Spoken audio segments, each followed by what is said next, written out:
and welcome to Back to Work series, unfolding the role of HR during and post COVID 19, presented to you by HR Catalogue.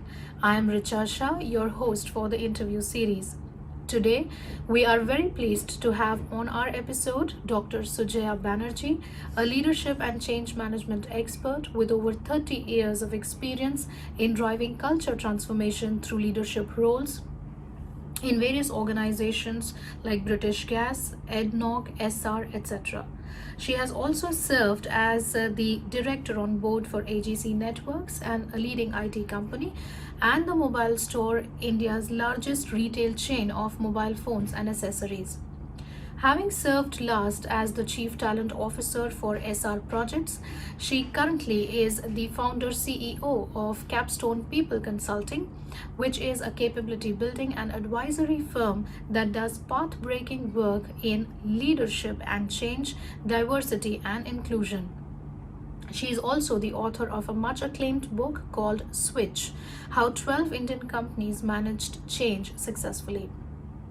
She's also the founder of LNOD Roundtable and Women Leadership Forum for Asia, which has almost 11,000 plus members.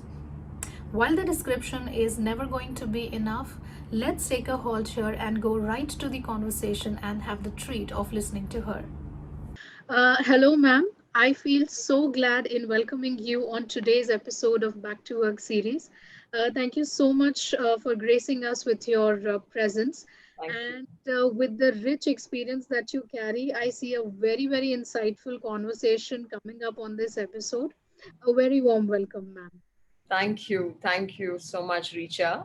Thank you for the invitation. And I'm really looking forward to answering your questions and also this conversation today. Getting started with the basic question first.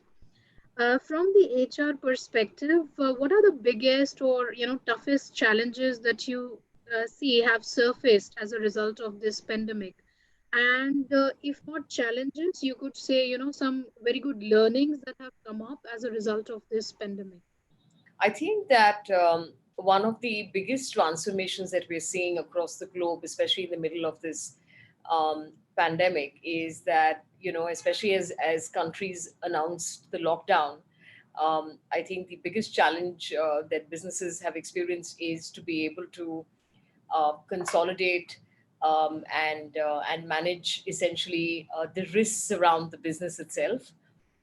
So, whether there has been a supply chain breakdown or whether you've had, you want to protect your customers, whether you want to be able to protect your migrant workers, depending on which industry you might have been in, even the rest of the employees, to be able to make them productive. Because if you look at, the work from home syndrome, I mean, this has easily been the biggest transformation that we've seen globally. I mean, these are organizations the world over that have made this transition of work from home.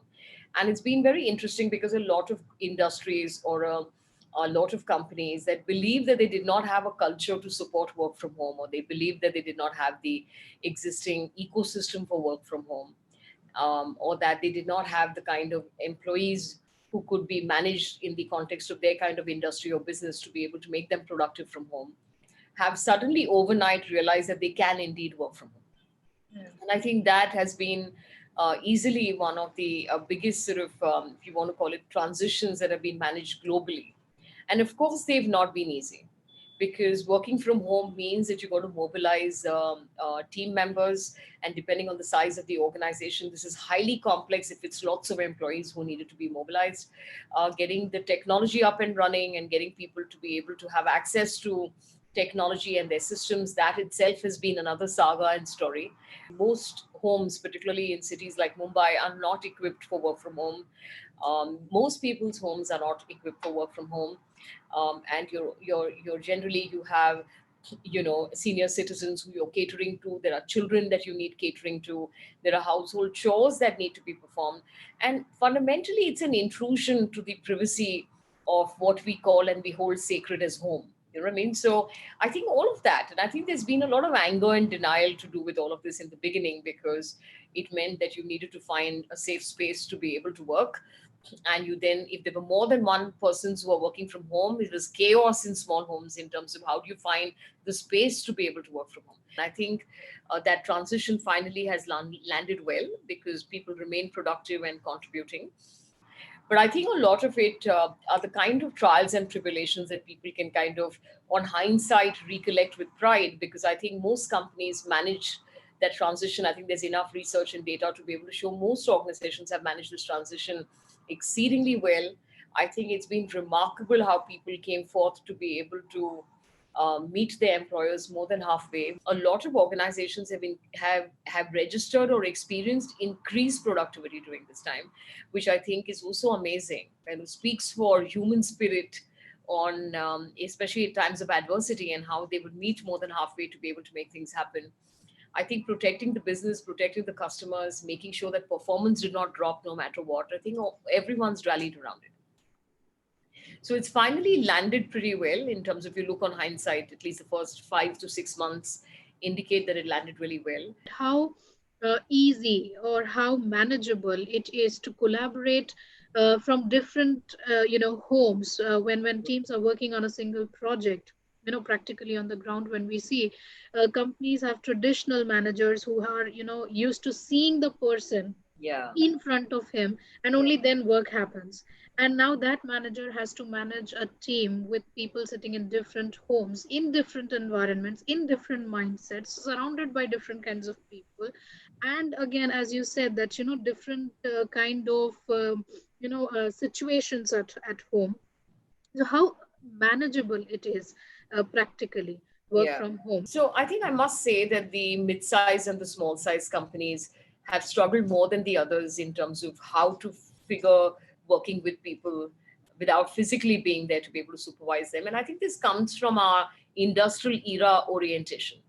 We're still very manufacturing era in our head, and the fact that we've transitioned so rapidly into the knowledge era has not registered inside the cultures of many organizations, or even the mindsets of people who lead people in these organizations. So, there's some small and large size companies that have done this really, really well, and there are others who are struggling with it, depending on the mindsets of the people, also the nature of the industry. So, for example, there always looms large the question that what do you do with manufacturing people, or even salespeople in the work from home format? How do you use them most constructively? Or even some of the service personnel, for example, the people who are into service in a restaurant, for example. How do you use this downtime meaningfully with them? So there are some natural challenges, and it most certainly requires thinking out of the box. But there couldn't have been a more opportune time to be able to snap out of the industrial era mindsets and to start thinking about a new way of working together with people, which technology can enable. It's difficult initially, and then it gets you to another place where there is huge scope for higher productivity and more innovation. I also think that losing your traditional format of the business has been a huge pain point for a lot of leaders within organizations. So even as we start going back to work, there is a huge desire to go back to the pre-COVID times. But these are incredible times to be able to rethink your business model, incredible times to be able to think of a new way of working, and also to be able to redefine the roles of people within organizations. Incredible times to break out of silos and not have departments and functions and structures in the way in which you worked before, and to build more fluid organizations, more agile organizations, more organizations where more people have an opportunity to contribute to what it is that the organization's journey might be. Some of the great things that you're seeing come out of this entire transition, as I said, is that a lot of organizations have experienced distributed authority, which is, while otherwise in the traditional structure, you had to move up in a very bureaucratic manner to get approvals and whatnot. You see, in a crisis, whoever is closest to the problem can actually solve the problem really fast. So some people have woken up to this and allowed people closer to the problem who might be relatively junior in the hierarchy to become more empowered as a result of the crisis that you're in. And oftentimes they've had no other choice but to be able to use people who are closest to the problem. So I think there have been some interesting changes, a lot of innovation, a lot of opportunity for HR to think out of the box in terms of both policies, programs, people, structures. I think structures has been a great opportunity to be able to rethink how the organization needs to be structured, and to be able to make the organization less bureaucratic. This is the best time inside an organization to drive any form of change or transformation. Now, your question was that what has this really meant for HR? I think getting teams productive out of home. And I think that a lot of things that changed around the governance of team members and the governance of employees within organization, literally, I think that whole space needed to get reinterpreted in the context of work from home. And I think employees had no choice but to look to HR for those answers. And while there are varying reports on how quick HR was or how agile HR was, I think that undoubtedly, by and large, most organizations have experienced a far more humane HR. And I think the ground level experiences have by and large been good, despite the fact that I think there was a lot of uncertainty. That is the sort of what is emblematic of the times that we exist in, that there's very, very high levels of uncertainty. And so even as HR, to be able to be the front end for answering questions or to provide clarity to people when you don't have the clarity yourself, I think all of these have been very tremendous opportunities for HR and people who've been in active HR, whether as business partners or otherwise, to be able to support people to remain productive. And they must take a bow if the organization did remain productive, because a lot of them have contributed very significantly to make that happen. And I think HR has had an opportunity of a lifetime to become the trusted advisor, to be able to earn the trust. I think for a long time, HR as a function has struggled with credibility, and those credibility issues have emanated from the fact that HR folks across industries, across organizations, across countries are constantly caught in the dilemma between being the voice of the management and the champion of the people. And I think that dilemma has got them to, more often than not, lose brownie points with the employees, because they tend to, in most cases, they become greater voices of the management than they are or champions of the people. To become those sort of champions of human centricity within the organization, to become drivers of collaboration and communication within the organization, to become the people who will ask those difficult questions, especially if you don't put people at the center of decision making inside organizations.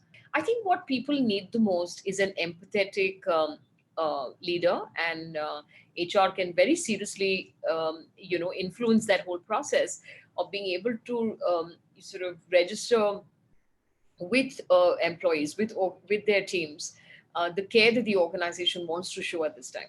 So one very good task for HR is to, probably create more empathetic, not just leaders, but also managers and also, co-workers. Yeah. So colleagues, they also need to be empathetic towards the other person while they're working on the same assignment or projects. And that responsibility probably lies on HR to Yeah. build that kind of empathetic culture Yes, within absolutely. the organization. Absolutely. Now, this scenario, I mean, because I think the pandemic is so unique and unique in its experience, and while it's obviously a very, very difficult time for human beings across the world, the kind of hardship that the pandemic has caused. I mean, it's impacted the lives and the livelihoods of millions of people across the world. It has infected and killed so many people across the world. So this is not an ordinary, regular, or even you can't even just call this this is a change or disruption that we're getting our arms around. This is, for goodness sake, a health crisis. And I think that in these times, organizations the world over will not only get evaluated basis whether they kept up with their numbers or whether they performed well or whether they kept their customers.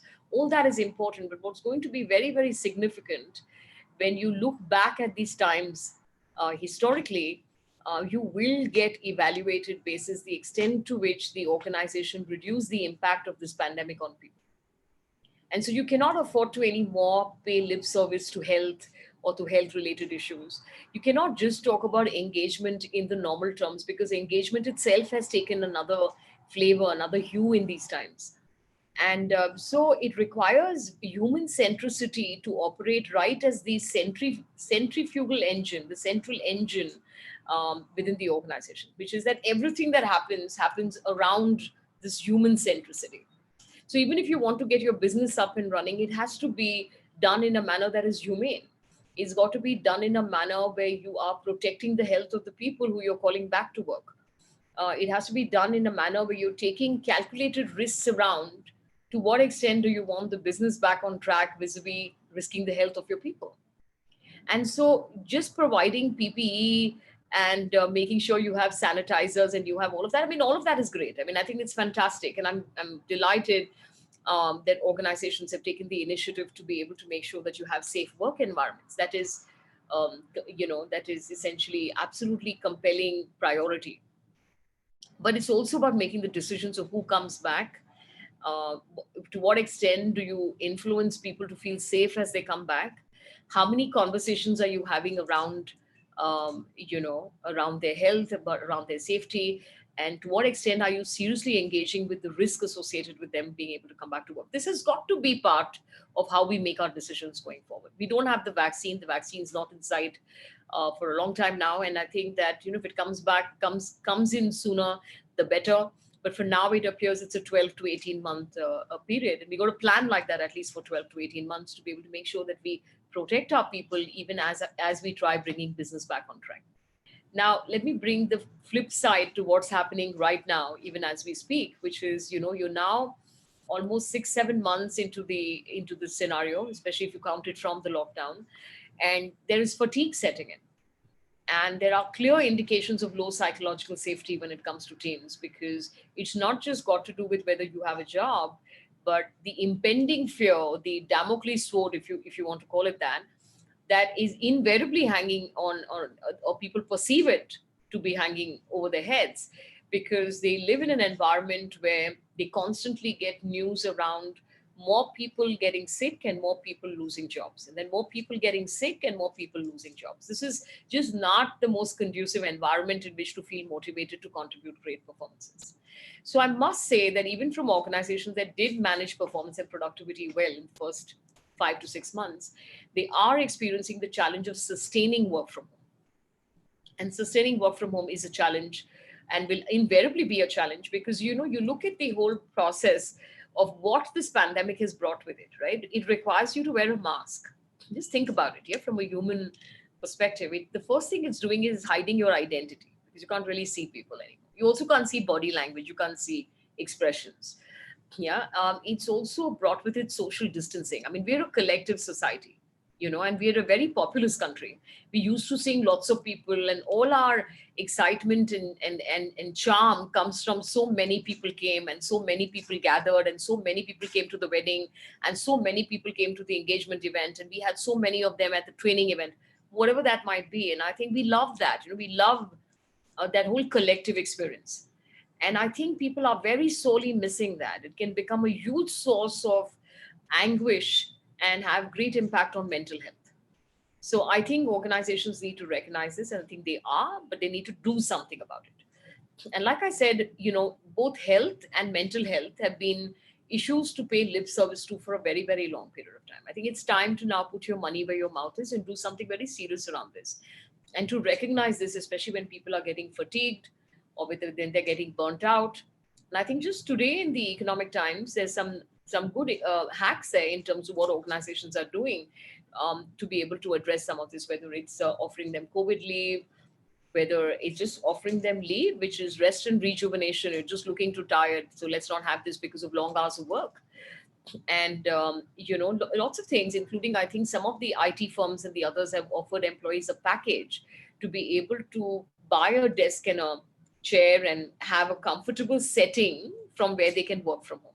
So it's not just about providing them the machine or the laptop or the connection, but also to provide them with the comfort of sitting on a comfortable chair and finding a place where they can put this in their residence so that they're able to comfortably work and contribute to the organization, because it's here for the long run. A lot of companies have declared 1.5 years of work from home, or 2 years from work from home, or until the unforeseeable future work from home.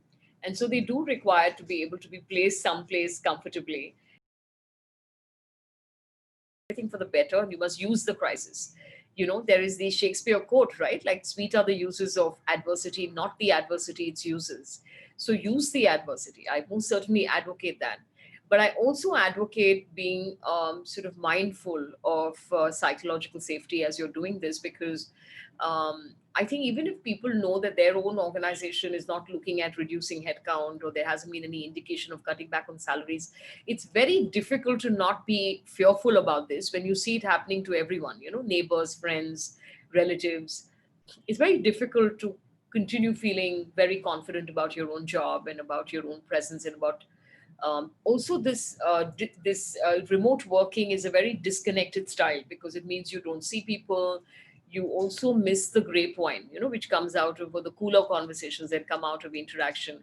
So the co-worker experience means me dialing in and making a call to somebody else. And if you're really on back-to-back calls and there's too much to deliver, you could well not have enough time for the picking up the data or the conversation from around, which a lot of people enjoy doing, or having informal conversations with colleagues or with other friends inside the organization.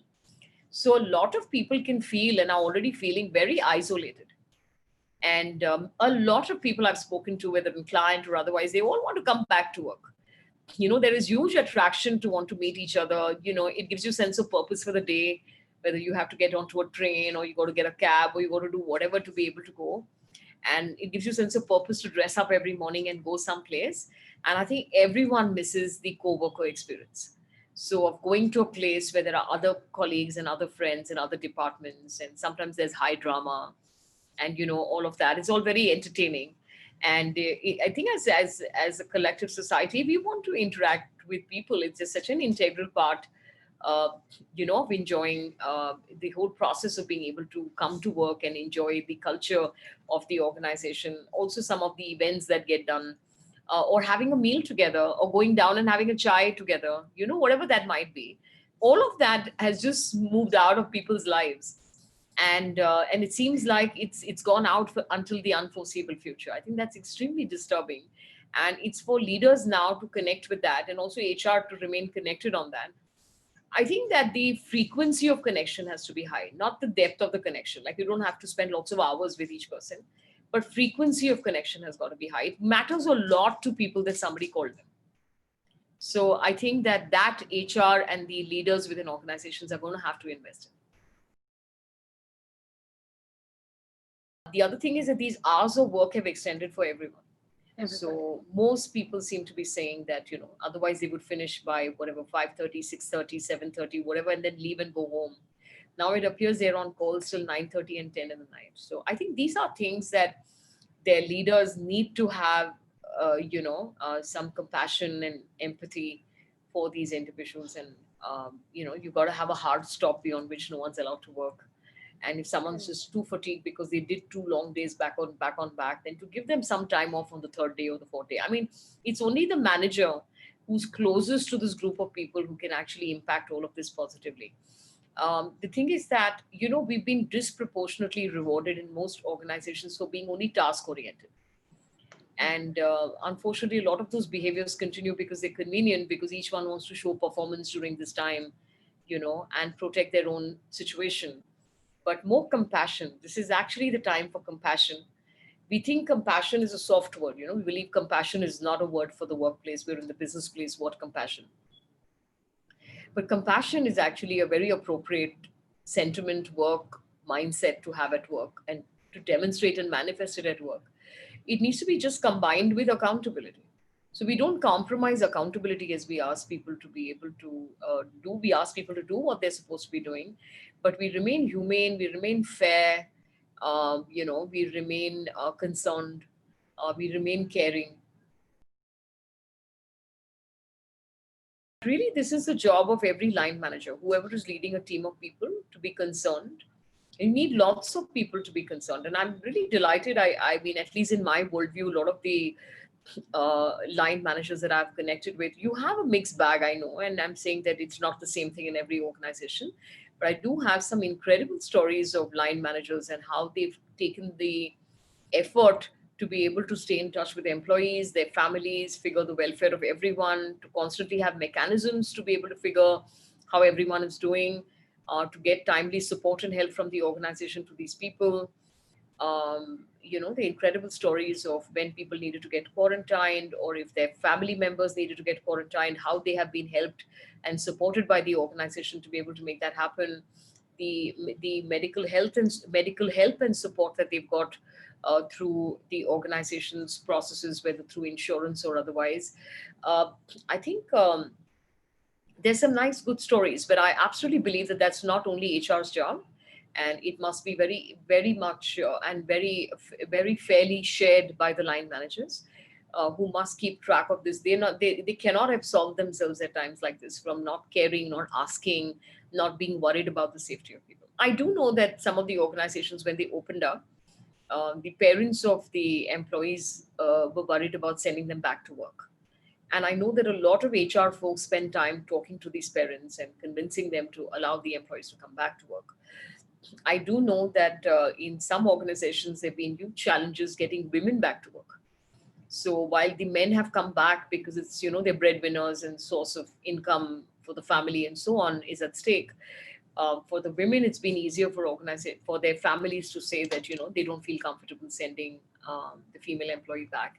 And even there, I know that some of the HR folks have done an incredible job in some companies in terms of being able to make sure that the whole movement on women doesn't go back, you know what I mean, as a result of this pandemic, and that you continue getting these people back at work, including hiring new women into jobs within the organization. So I think that there are as many good stories around this, frankly.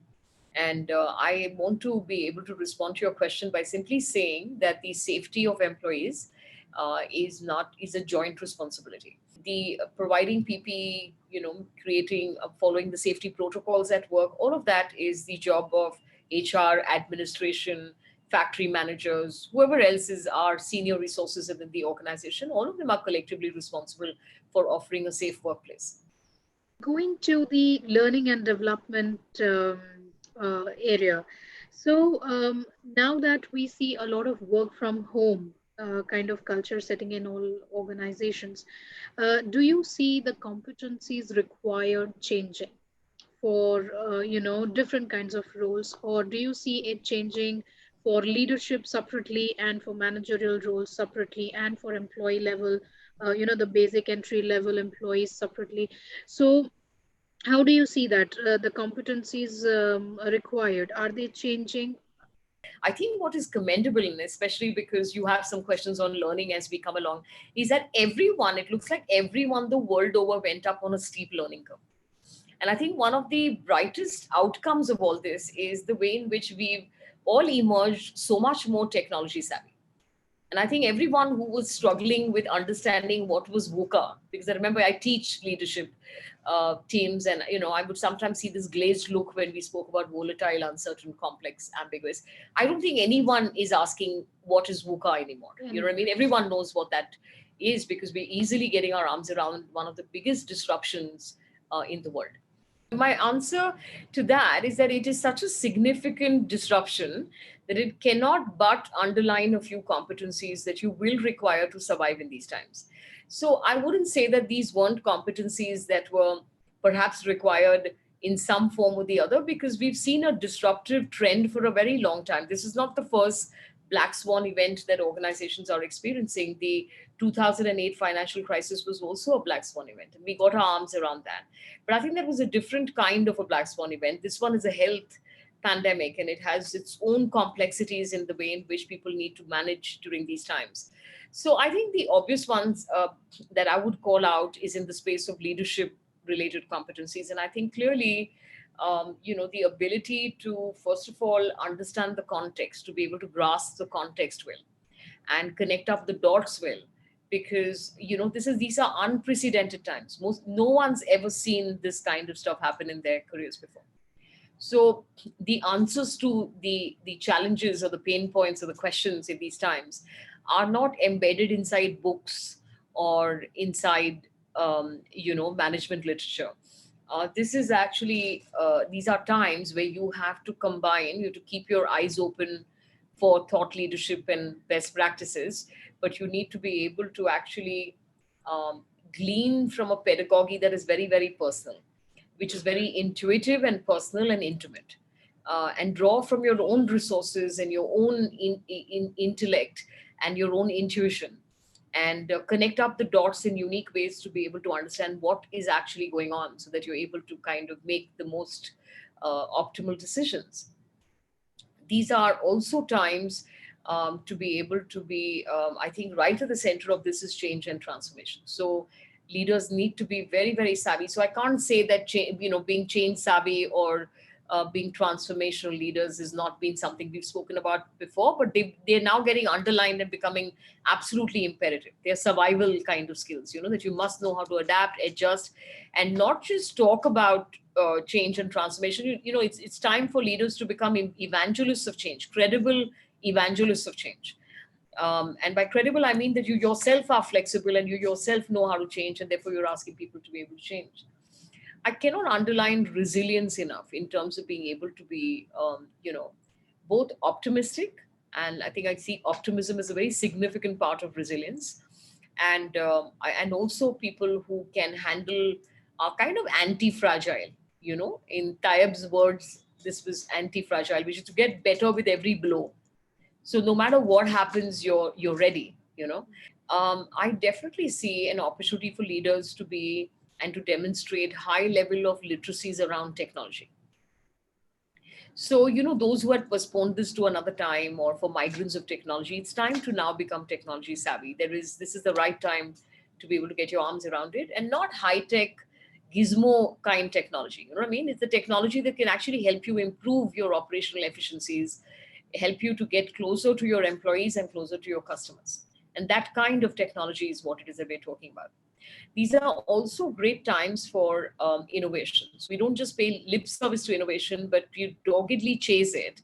And you want people's creative brilliance to be contributed. And you behave like the kind of leader who wants innovation and who wants to drive innovation by being able to actually find new solutions to new problems that are emerging as a result of this crisis. So great opportunity for innovation. And innovation is required now, not because it's nice to have, but because you require it for survival and for growth. Correct. So a lot of work around that, and I think those ability to demonstrate the leadership, leading innovation inside organizations, and being the kind of leader who kind of harbors innovation, and encourages innovation. So I think that these are the kind of competencies that I see emerging for leaders. Very, very high on communication.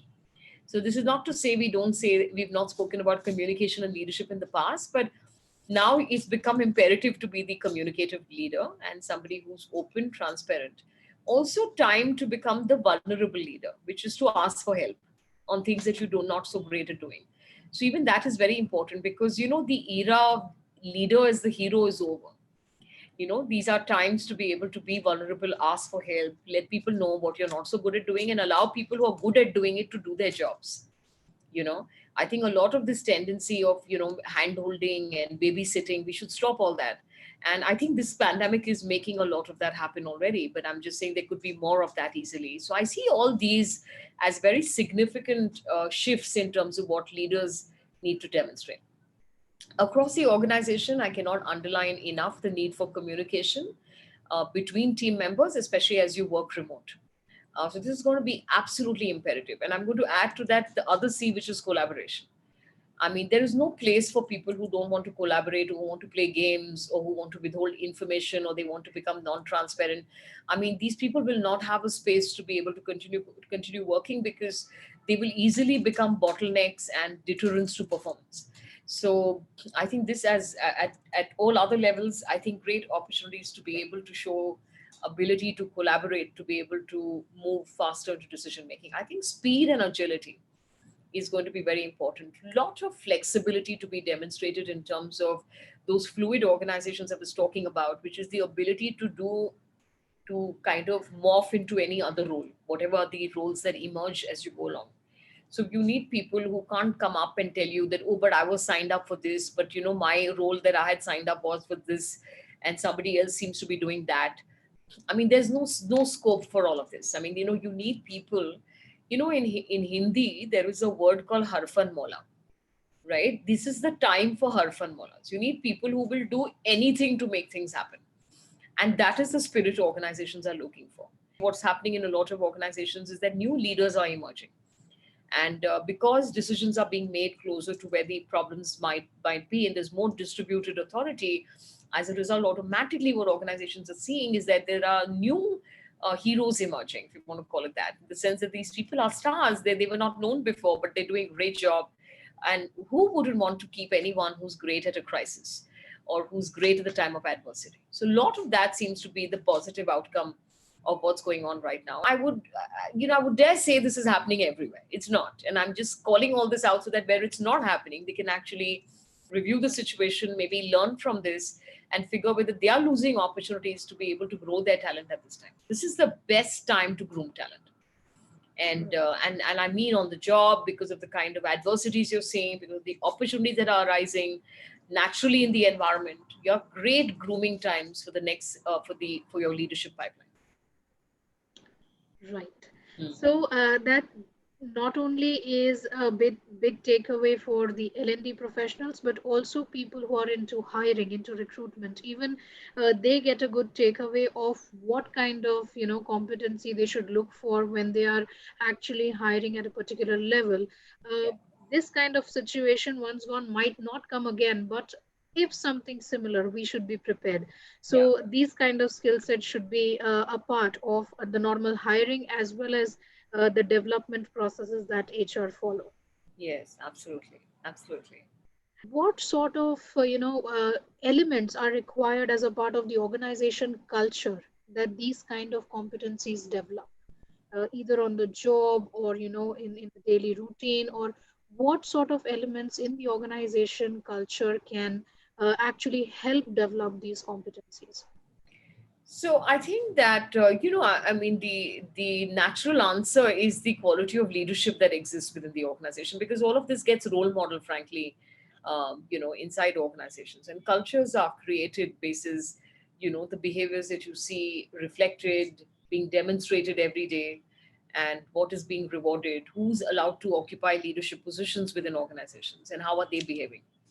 In terms of the elements that will make people succeed they see these behaviors being demonstrated, being sort of consistently sustained over a period of time, so that it can drive change within the organization.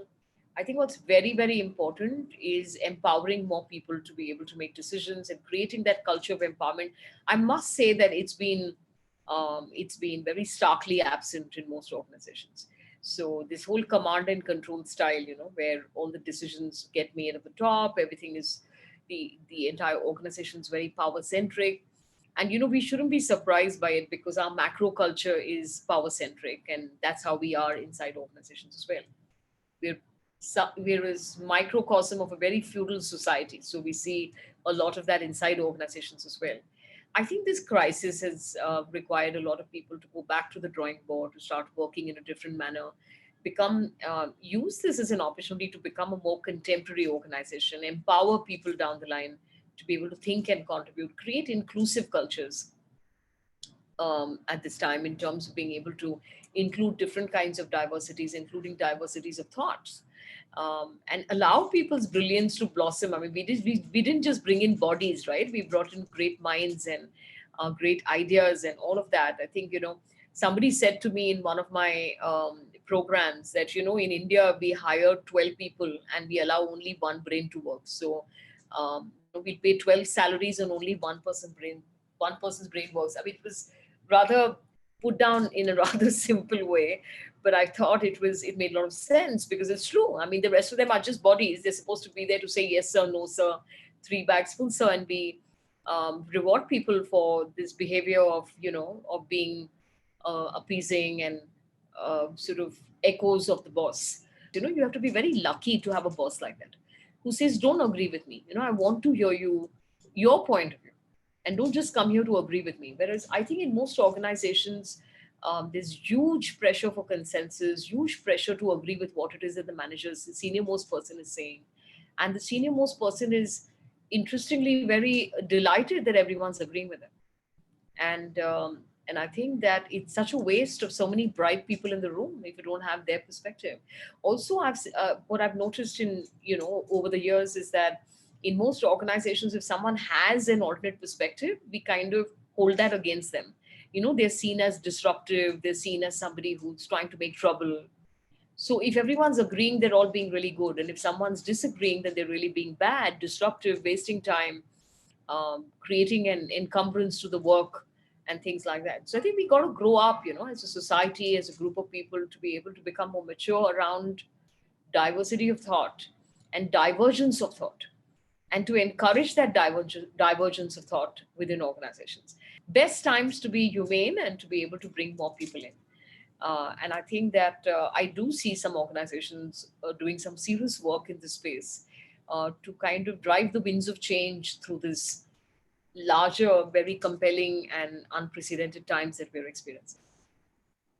Okay, now going back to the technology part, as you said that technology is taking center stage in all areas of the businesses. Now, when we look from the HR perspective or the HR functions, do you see the same thing happening with HR? Technology setting in all the different areas of the HR function.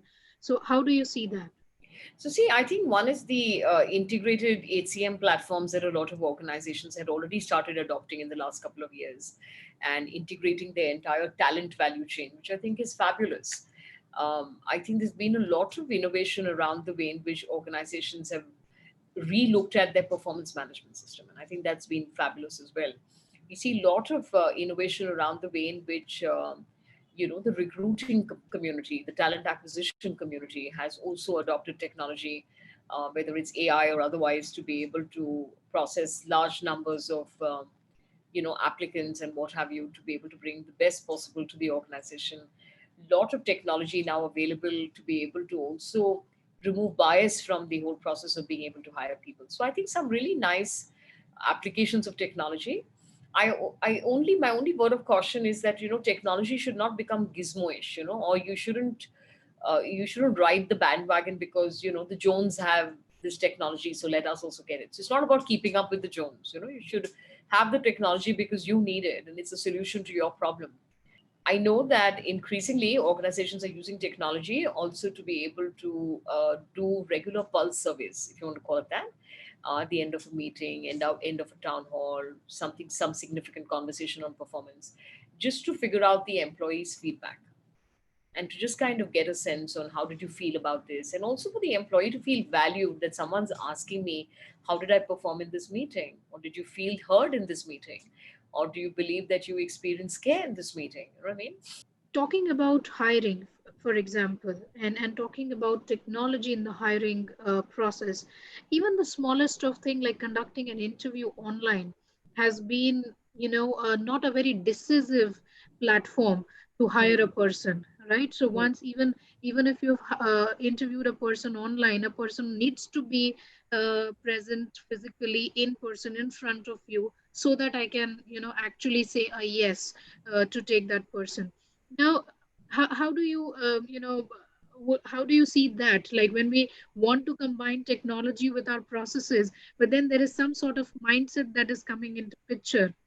That Yeah. though we know the importance, though we know the convenience coming out of this entire process, but still there is some reluctance on, going ahead with it. Yeah. Yeah. So, what do you have Uh, to say about that? Yeah, so I think that, I think one of the things that this online working has done is that it has put a lot of people into a situation they've never been in before, and they get trying to get their arms around it and learn it. And I think it's going to be a matter of time before we kind of start excelling at being able to work like that. So, for example, if I picked online learning, right? And because now most of what we do as well is online, I must say that initially, like you have with all kinds of change, you have anger and denial and irritation and all of that, with having to use a platform where you can't see your participants at all times. You don't see their facial expressions, you don't know who it is that is with what you're saying, you don't know who it is that is not with what you're saying, and you still have the onus of creating an engaging learning experience. And a lot of people, are fatigued with the screen and may not speak up as much as they perhaps would. And you'd also be able to evoke that participation if you were physically present to be able to influence them.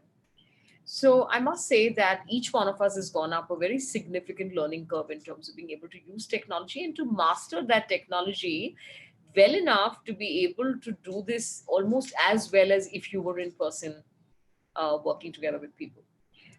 So I think that it's been the same with the whole hiring process as well. I mean, we've always been used to, even if we did online interviews or telephonic interviews earlier, you finally saw the person before you decided. So I think that that whole personal experience is what we've counted on for so many years. So we should not judge if people struggle with it or don't like it or don't enjoy it or still wait to meet people in person, before making their decisions and so on. A lot of large companies that are onboarding people through the lockdown, and people have made a lot of career transitions during this time as well. So I think that we've now got our arms around it, and I think people have figured that finally you got to deal.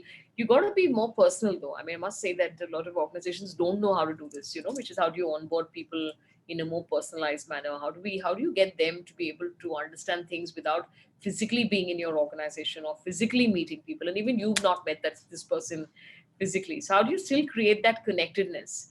And it is a learning curve to go up, and it is a challenge, and I'm not going to deny it. That I'm not going to say it's easy, but I think people are learning how to do this. And but the challenge is, how do you keep this person feeling connected, understanding who your organization really is, feeling a human touch despite not having met anyone from the organization, and knowing that some key people are a phone call away if they really need anything. And most importantly, how you're inducting this person and getting this person to integrate with the organization's culture and all of that, because this can easily become a setup to fail syndrome. If you're not managing this well, they can fail because it didn't get managed well. Right. So what I take away from this, and probably that should be the message for other HR professionals as well, is that while introducing technology, they need to ensure that there is this human touch associated with it, so that we have convenience as well as that personal experience that we create with Yeah. each and every person getting on board or a part of any training session or a learning program and any kind of activity as such. Is there any advice or a kind of learning that you've had and you want to share with other HR professionals that they should have in their working lives going forward? So I think I'm going to say something more personal than professional. I mean, I think that these COVID times have offered incredible opportunities for learning for everyone. And I don't mean the online courses and programs, right? I mean in terms of learning inwards, and reflection inwards. I think one of the things these times are driving home is our mortality. The fact that the pandemic is now, in a way, sort of can easily impact and shorten anybody's time on earth, right?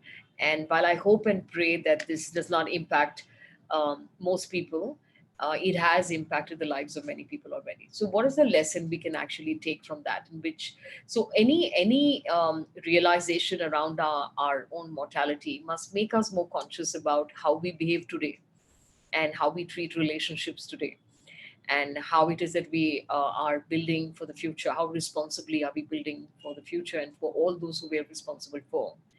And what kind of a society are we shaping? And even if I'm an individual speck in this society, what difference can I make in my own space from where it is that I come? How do I leave my footprints on the sands of time?